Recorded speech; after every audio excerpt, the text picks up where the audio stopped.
Why did Max Verstappen laugh when McLaren forced Oscar Piastri to surrender second place at Monza? What did Nico Rosberg really mean when he warned that Piastri won't let this go easily after being sacrificed for his teammate? And most importantly, could McLaren's desperate attempt to manage fairness between their drivers actually backfire so badly that it gifts the championship straight back to Red Bull? The Italian Grand Prix should have been remembered as the stage for Verstappen's emphatic return to dominance. After weeks of doubts and chatter about whether Red Bull had lost their edge, the Dutchman silenced everyone with a crushing 19-second victory. It was a reminder, loud and clear, that he is still the four-time world champion, still the man to beat, and still capable of destroying the field when everything clicks.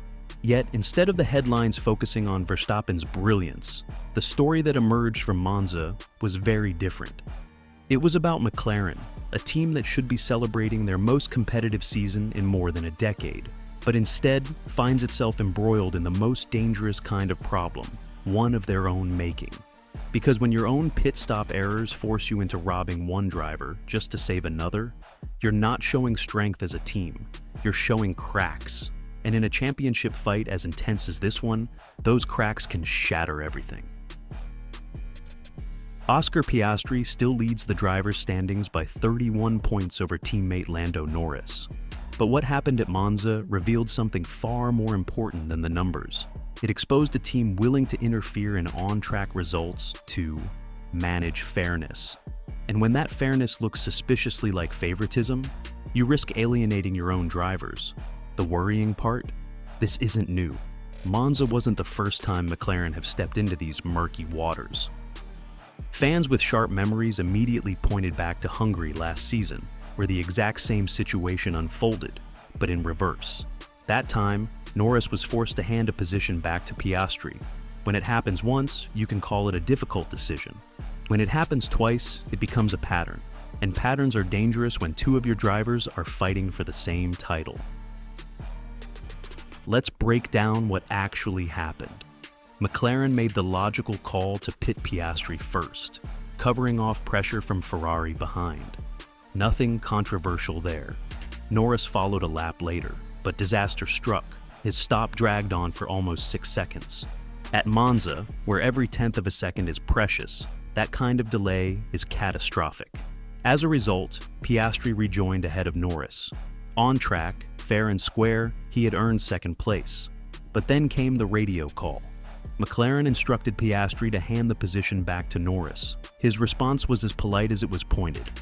"We said that a slow pit stop was part of racing, so I don't really get what's changed here. But if you really want to do it, then I'll do it." The disappointment in his tone was unmistakable.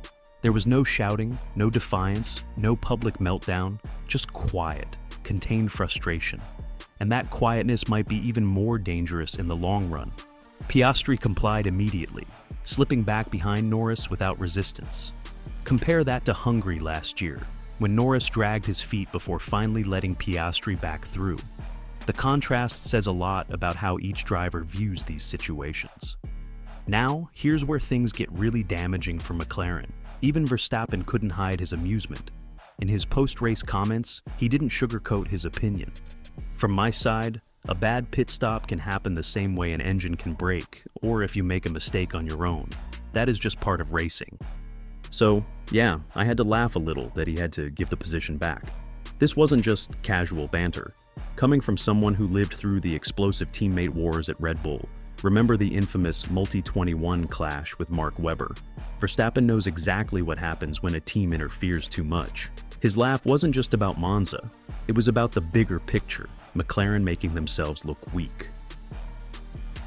But perhaps the sharpest warning came from Nico Rosberg, a man who knows more than most about what it takes to survive a teammate rivalry. Speaking on Sky F1, Rosberg pulled no punches. Pit stop times are just a part of racing, and what goes around comes around. Sometimes one has a faster stop than the other. That's a really difficult one internally, and that will require some talks, because I think Oscar is not going to be happy with that. Rosberg's choice of words, "won't let this go easily," is telling. He lived through the psychological war of attrition that defined his rivalry with Lewis Hamilton at Mercedes.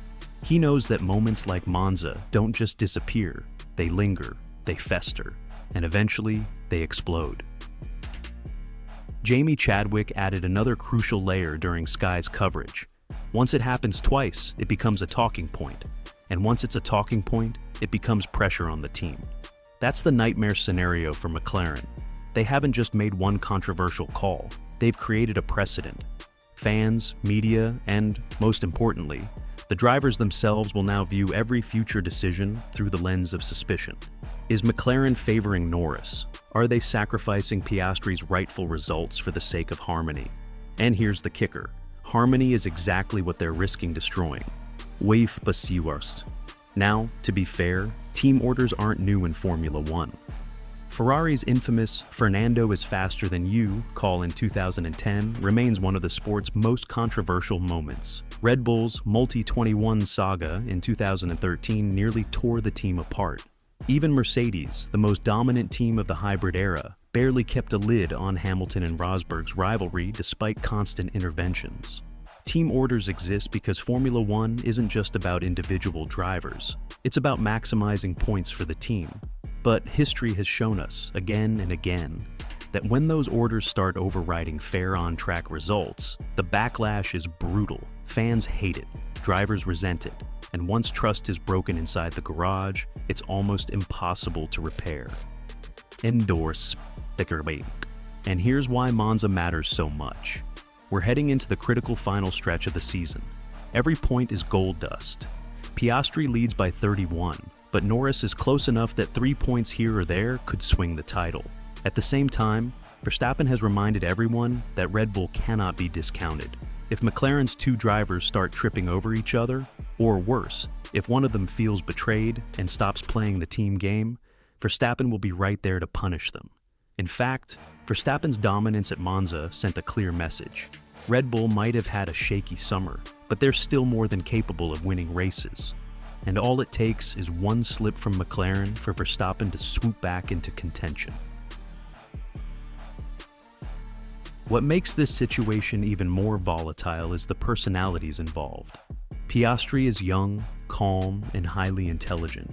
He doesn't shout on the radio or throw tantrums in public, but don't mistake his calmness for passivity. He's ambitious, he's talented, and he knows he's good enough to be a world champion. Norris, on the other hand, is McLaren's golden child. He's been with the team for years, he's hugely popular, and many inside the paddock see him as the face of McLaren's future. Andrea Stella and the McLaren leadership are trying desperately to balance these two forces, but Monza showed what happens when that balance tips too far. After the race, neither driver looked satisfied. Norris admitted the team had made mistakes. Piastri was diplomatic, but his carefully chosen words, "There were a lot of things to learn from this weekend," sounded less like driver speak and more like a warning. The media storm was immediate. Fans accused McLaren of favoritism. Commentators pointed out the hypocrisy of calling slow pit stops part of racing only when it suited them. And even Verstappen's laughter turned into a headline of its own. So where does McLaren go from here? Internally, Rosberg is right. They'll need serious talks. They'll need to convince both drivers that fairness truly exists, even when circumstances are messy. But convincing words only go so far. At some point, results on track will be the real proof. The risk? If Piastri feels repeatedly undermined, his patience won't last forever. He may not explode in public, but inside, the trust will erode. And once that happens, McLaren could find themselves reliving the very chaos that destroyed Ferrari in the early 2000s and poisoned Mercedes during the Hamilton-Rosberg years. The championship is still very much in McLaren's hands, but if they keep making calls like the one at Monza, they might just hand it back to Verstappen on a silver platter. The Italian Grand Prix exposed something far more dangerous than a slow pit stop. It revealed a team that might be their own biggest obstacle to championship glory. So, what do you think? Did McLaren make the right call, or are they setting themselves up for an internal explosion that could cost them everything? Let me know in the comments, and don't forget to subscribe for more F1 analysis that digs deeper than the headlines.